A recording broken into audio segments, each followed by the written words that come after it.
wolves by name, but dogs by nature. These wild creatures are in fact close cousins of the world's favorite family pet.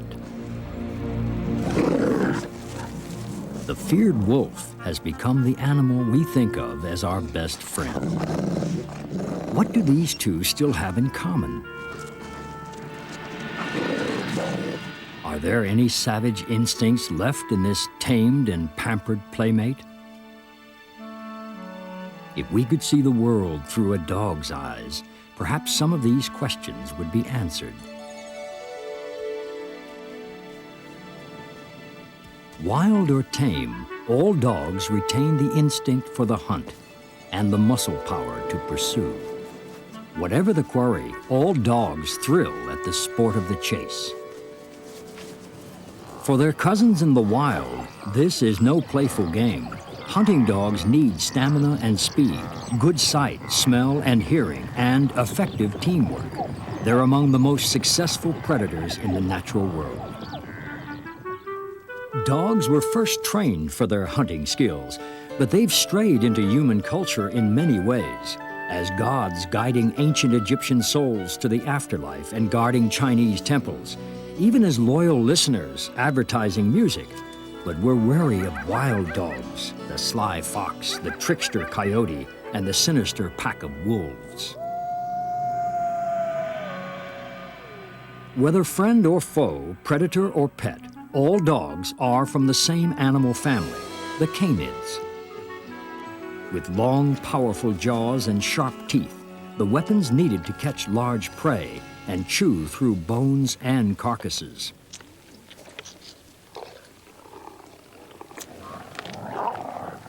They're also used to keep rivals in their place, to stop uninvited guests from stealing a meal,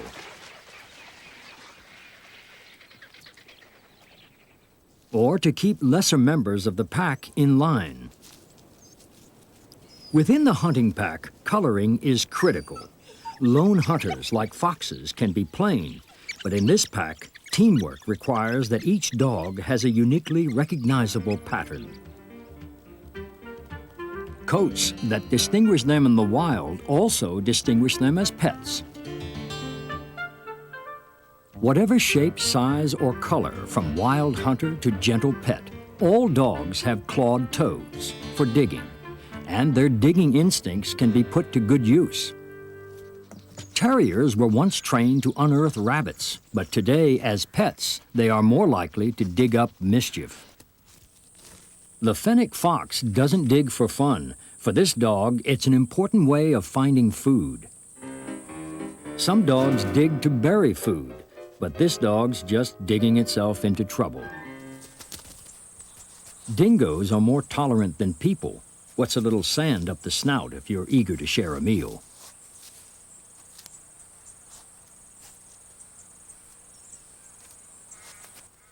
When a dog follows its nose, it's actually being led by 3 key senses. Sight. A glimpse of the enemy saves them barking up the wrong tree. Sound. A bark can be a fierce threat, but it's also how canids make their long-distance calls.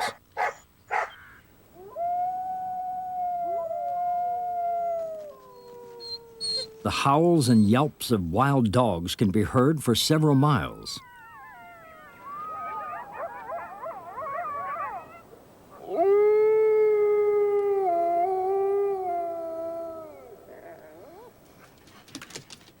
Smell.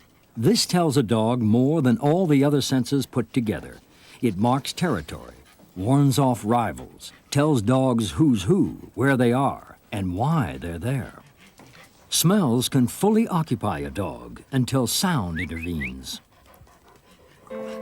It's a human whistle, but the dogs get the message. What's the origin of this unique man-animal communication? It stems from the evolution of our present-day pet. From this modern-day skeleton, go back 30 million years to its fossil ancestor. A dog-like creature that appeared as the last dinosaurs died out.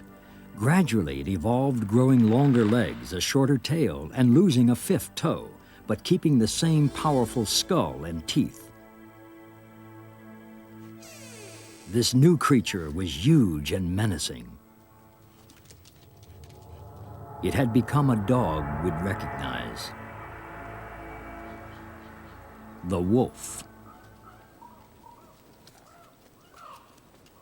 Wolves had winning ways. They worked together, stalking and hunting as a pack.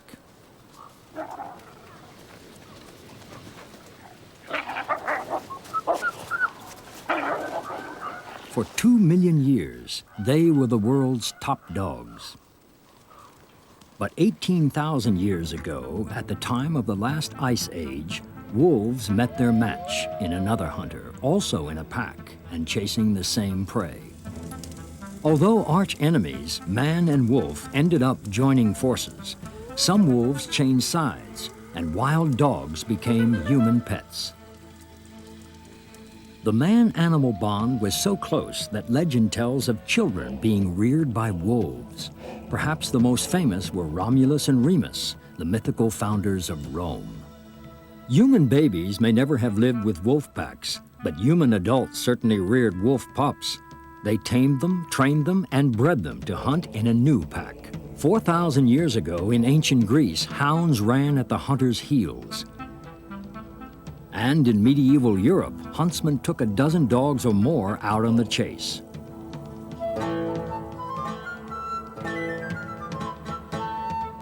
While in Asia, special hounds were bred to hunt gazelles and wild boar. In this new pack, all worked together instinctively, creating a winning team. In the wild, each dog has a role in the group, and they all follow one leader. That way, a pack of hunting dogs can bring down prey much more powerful than themselves. Their large eyes spot the quarry. Their ears are alert to the yelp of command, to the clamor of messages from the rest of the pack. Carefully, they isolate their victim, leaving it no chance of escape.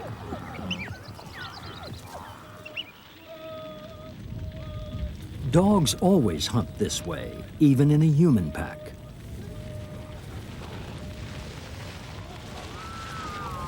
Instructions may come from a different leader, but the instincts are the same.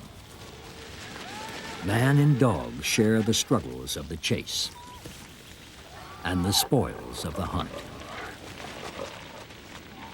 Such teamwork leads to fierce loyalty. Many dogs will perform amazing feats on behalf of their owners, and tales of their heroic deeds make good movies too. The renowned Rin Tin Tin's exploits may seem melodramatic, but they are matched by the actions of hero dogs in real life.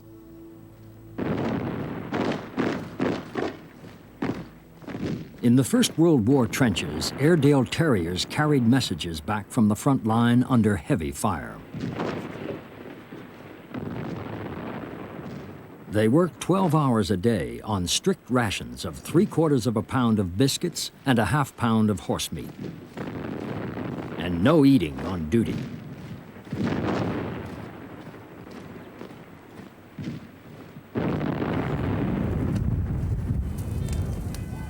And when faced by riots in the streets, dogs help keep the peace.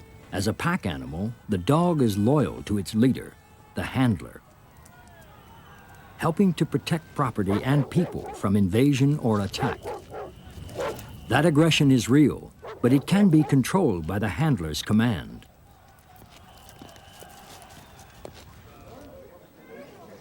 A sniffer dog helps fight crime by being trained to play a particular game of hide and seek. Sniffing out drugs isn't easy. These dogs have to take a course, and 4 out of 6 fail. It's worth the effort. A dog's nose is far more sensitive than any man-made machine. A dog's senses and instincts are invaluable to us in many ways, as blind people would confirm.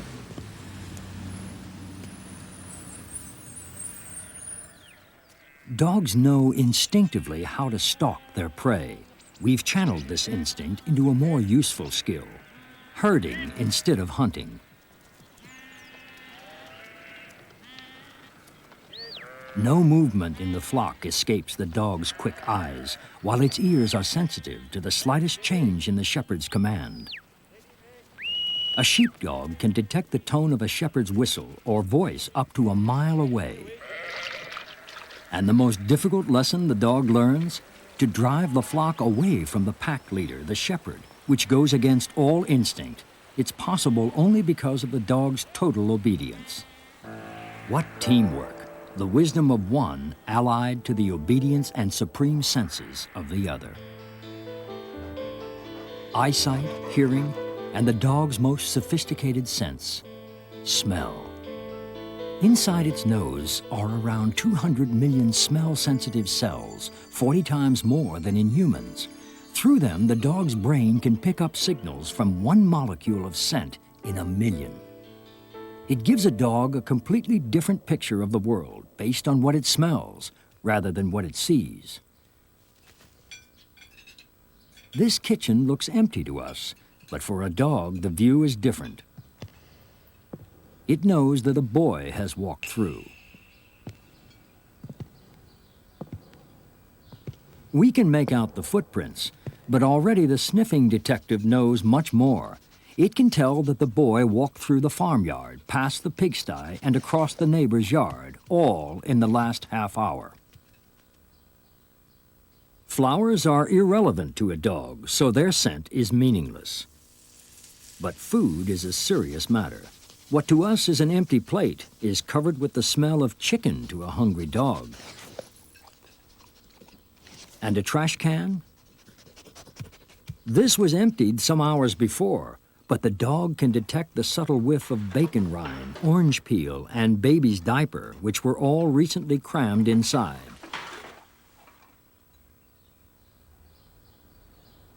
In the wild, this sense of smell is invaluable, the key to survival. The coyote can smell a lemming through a thick sheet of snow and ice. It knows exactly where to jump to find its prey.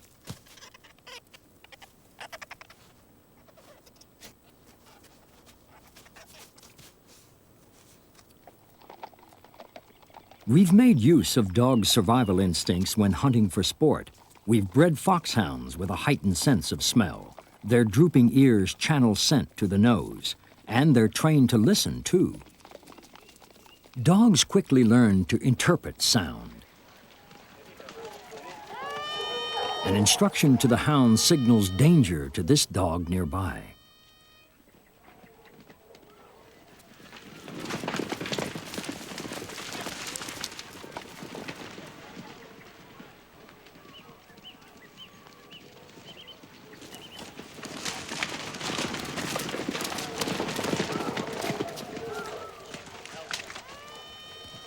The fox is a hunter too, but knows when to turn tail and run for its life. Spurning the way of the pack, the fox roams alone, listening for the murmurs of harvest mice and other creatures.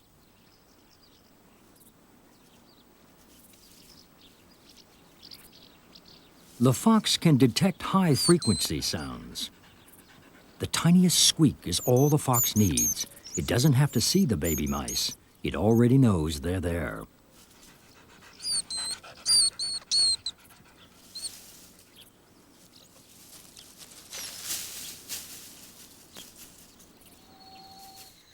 After dark, the bat-eared fox also hunts by sound, listening for the scuffles of tiny insects.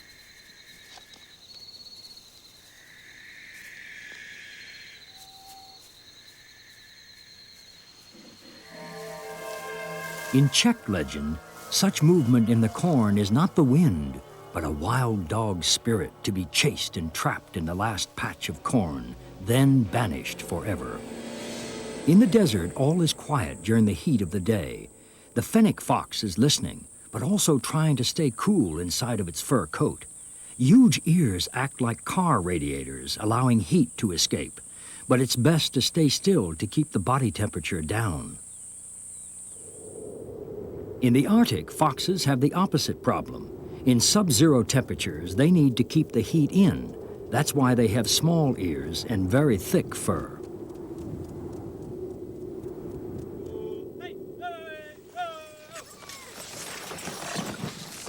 We've bred dogs to work in the same conditions. The Husky's special skills are strength and stamina. They'll pull this sled all day, panting not from exhaustion, but as a way of losing heat. And when it comes to skating on thin ice, dogs win paws down.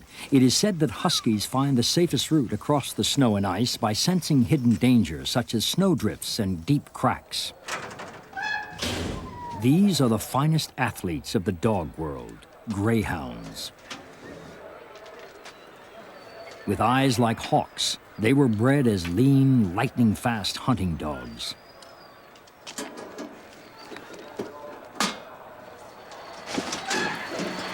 Now they chase a mechanical rabbit instead of real prey. Their speed comes from solid muscle on a lightweight frame. In most animals, muscle is less than half the body weight. In greyhounds, it's nearly 2/3. That explains why they can run at over 40 miles an hour. And so the winner gets a prize just for following its instincts. Dogs even receive awards for bravery. They have been hailed as heroes for showing loyalty to their human companions. Taffy saved his young master from drowning in a frozen lake by racing off and bringing people to the rescue. An early canine celebrity over a century ago was Greyfriars Bobby. This devoted terrier sat by his master's grave every day for 15 years.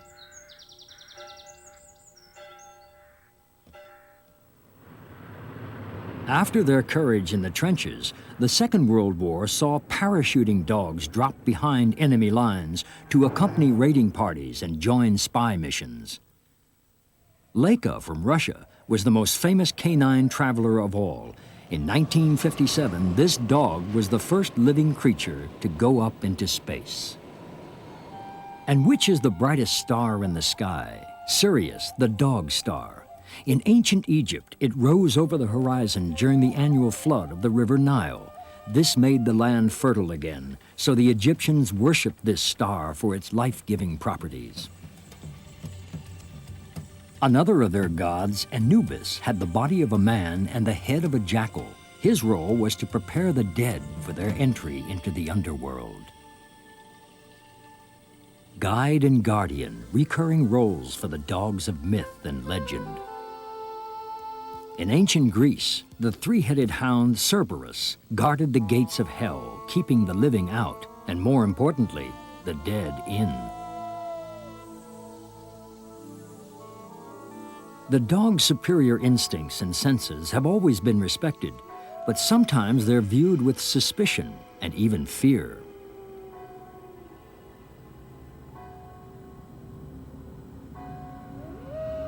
This has led in more recent mythology to the dark and terrifying fusion of man and dog, the werewolf.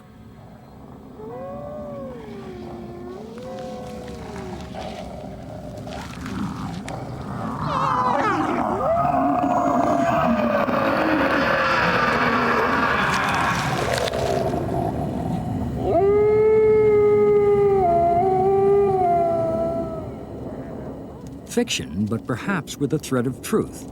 Born of a time when wolves did run through our forests, such fantastic stories alerted us to real dangers.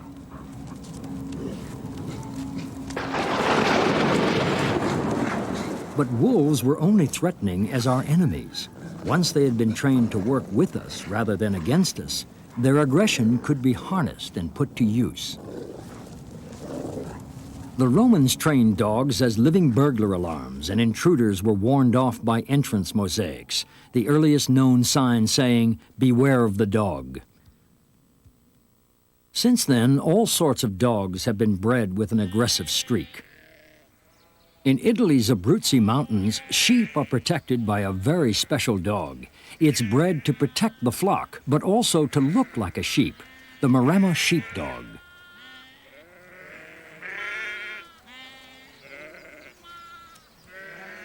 Instinct tells any dog to defend its pack, and in this case, the pack is the flock itself. Because this dog was raised as a lamb. A wolf in sheep's clothing? Just like those wolves of thousands of years ago which learned to live with humans, these pups turned to sheep as a surrogate pack.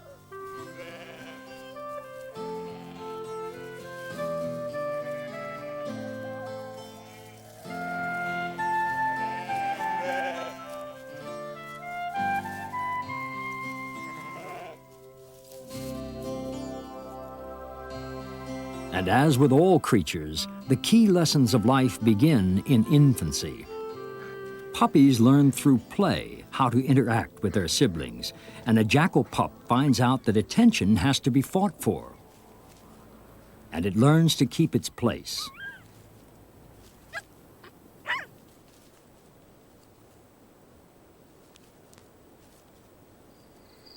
A wild street pup in Bali has to struggle to eat and live, scavenging scraps, and it quickly learns to fight for its food.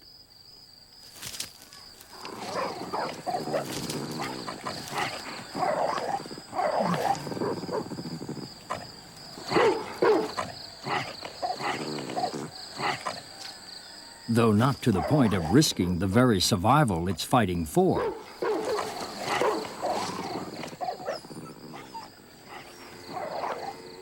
In a dog-eat-dog world, survival is everything, and that means learning lessons like submission, acceptance, and going hungry. A dog eats as fast and as much as it can. It instinctively knows to wolf its food.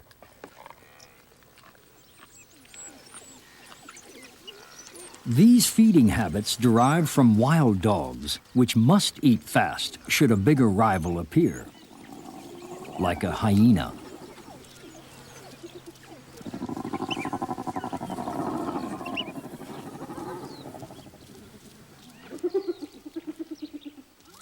Eating food is also the best way to store it and then transport it back to the den,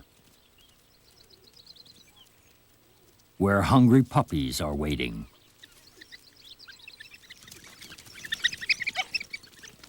They beg for food by licking the adult's mouth to trigger a regurgitated meal. So next time a dog licks your face, you'll know it's looking for more than a kiss. In the Arctic, storing food is no problem. It's an open-air deep freeze. But the Arctic fox must eat as much as it can to stay alive in these harsh conditions. Under their fur, all dogs' bodies are warm and dry, since they have sweat glands only in their feet. In Mexico, hairless dogs were bred and used as hot water bottles. People may find strange uses for them, but many pet dogs are chosen for one reason: style.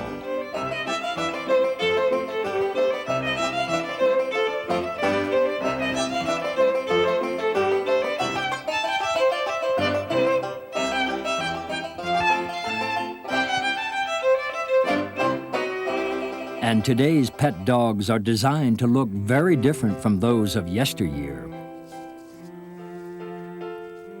A champion poodle must be immaculate with a flamboyantly cropped coat. But poodles were originally bred to hunt ducks and geese in muddy swamps. Maybe not so prim and proper, but more than able to do a job that this poodle couldn't cope with. Much easier to live in the lap of luxury as a coddled companion and make people happy, too. Perhaps that's why there are at least 6 million pet dogs in Britain and over 50 million in the United States. They're popular, useful, but not always welcome. Dogs are creatures bred in woods and on wild plains, so it's natural for them to mark their territory. It's no surprise they don't always stick to the local hygiene regulations. Laws demand the leash, but once fully trained, most pet dogs would naturally choose to walk beside us. They're part of our team. They could survive without us, however, even in the city. and many do. Just as the wolf was drawn to human settlements in the Ice Age, so is one of today's wild dogs, the coyote. There's one dog that's made the opposite move. 4,000 years ago, the Australian Aborigines' pet dog returned to the wild. The dingo, which some native Australians identify as their ancestor, recalling a time when man, like the dingo, lived wild and free.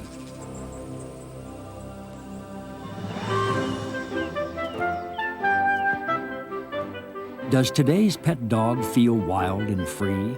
How strong are those wolfish instincts still running in its veins?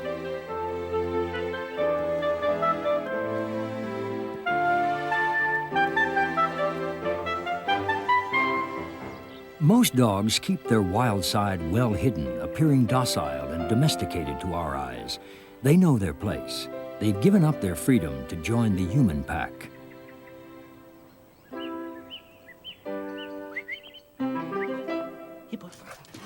Who's gained most from this partnership?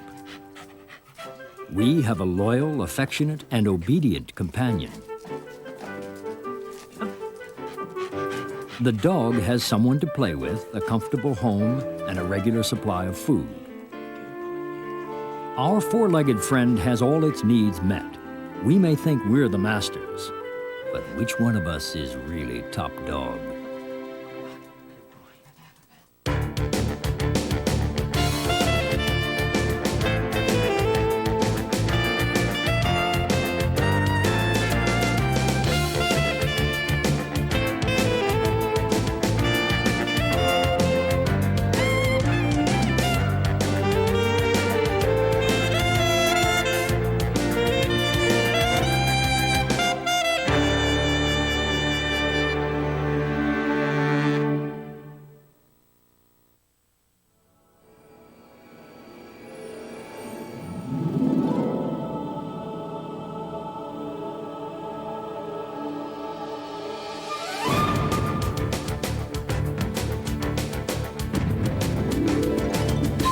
The Eyewitness Museum, created by combining traditional filmmaking techniques with state-of-the-art graphics, stripping away the mysteries of nature and science to reveal the essence of each subject.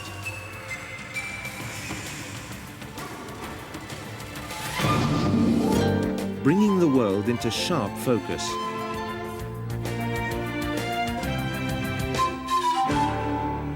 The making of Eyewitness. The distinct style of the Eyewitness books is the basis for each of the programs. Each half-hour episode is based on a book title.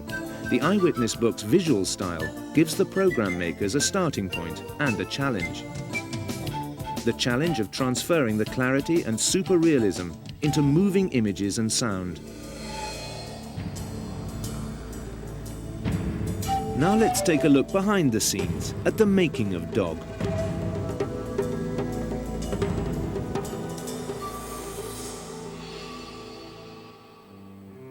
To the untrained eye, the dog shoot in the Eyewitness studio looked like complete chaos. The trained eye knew it was complete chaos.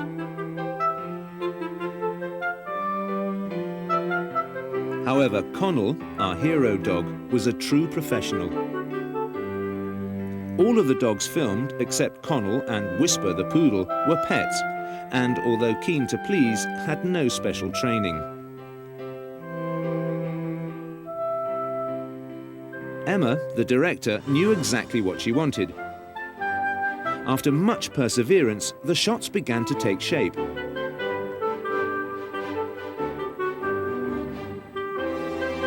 Each dog in turn gave a perfect performance.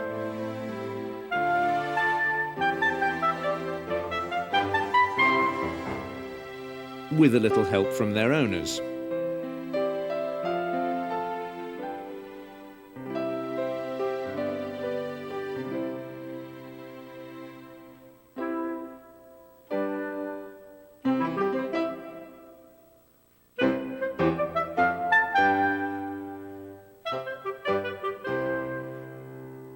When it came to the last group shot, we were all confident of a grand finale. A well-ordered line presented itself for the stills photographer, and on the cue of action, chaos resumed.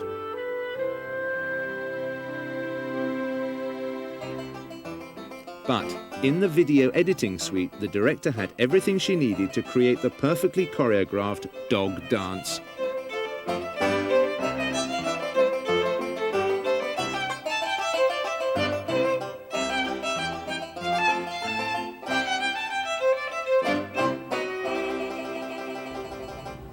We set the scene for our werewolf transition by filming in a graveyard, coincidentally at full moon.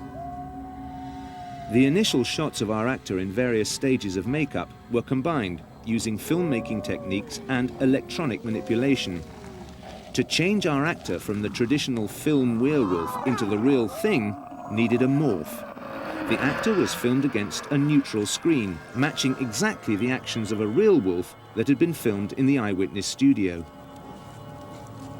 On a 3D computer, the best takes of both animal and man were combined.